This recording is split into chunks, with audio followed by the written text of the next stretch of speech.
Sorry. What's up? Hello. I was ready for this. Were you? Welcome to my crib, guys. I'm Janine. What's up?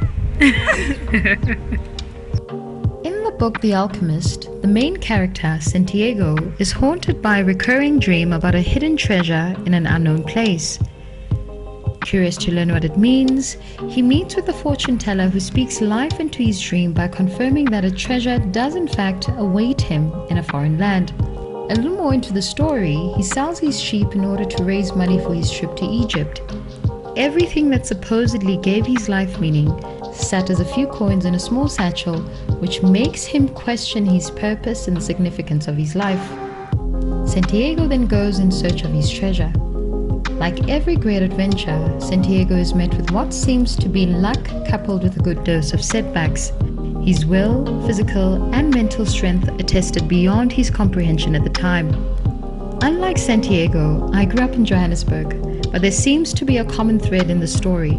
We both had dreams, gave up almost all of what we owned, experienced loss, discovered love, and learned how to turn ourselves into the wind.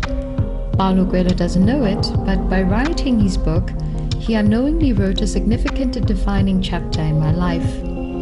Metaphorically, I became Santiago on my journey to Angola. I even brought along a version of Urim and Thummim which I've had for years. Just as I discovered a new place, I also discovered new parts of myself I hadn't known about until now. What started out as the foundation for the next part of my career turned into so much more. I had an amazing time, and to add to that, my twin sister, Pumla, and I had mustered the courage to learn to live apart. As twins, we do almost everything together, so this was huge. I learned to live deeply in the moment. I cherished the beauty and the complexity, the joys and the challenges of being in a foreign country as a solo traveler. To think I had my trip planned down to the minute of each day, but let life show you what she thinks of your meticulous plans and prep. I thought I'd find my gold in a physical sense, but the gold I eventually discovered was my strength to overcome great challenges and the willpower to make things happen for myself.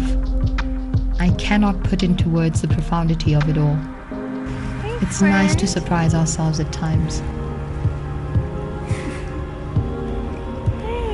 Okay, let's go. Young Snoop Doggy. Kind of reminds me of Peaches. Hello. As much as I wanted to keep the series lighthearted and happy, because that's honestly how I felt for most part of the trip, I'd feel like a fraud if I didn't mention that things can and do go horribly wrong at times. It may be a very small chance that they will, but always leave a sizable room for error. And by God, please make sure your travel insurance agent sells you the right kind of travel insurance. Otherwise, it'll be useless on a rainy day. I was lucky enough to have had the Casimiros there for me when I wasn't strong enough to be there for myself during the last few days of my stay. My loving family, my wonderful ex-boyfriend, and a few amazing friends were also there to help me mend the broken pieces of what were my life at the time when I returned to SA. I'm eternally grateful to all of them for that. To think it almost took me a year to garner the strength I needed to revisit these moments. Eventually we do learn to sort through the rubble, to clear the space and to start building again. And when we're ready, we'll feel the incessant need to get back out there. To quote Paulo on this, we are travelers on a cosmic journey, stardust swirling and dancing in the eddies and whirlpools of infinity. Life is eternal. We have stopped for a moment to encounter each other, to meet, to love, to share. This is a precious moment. It is a little parenthesis in eternity.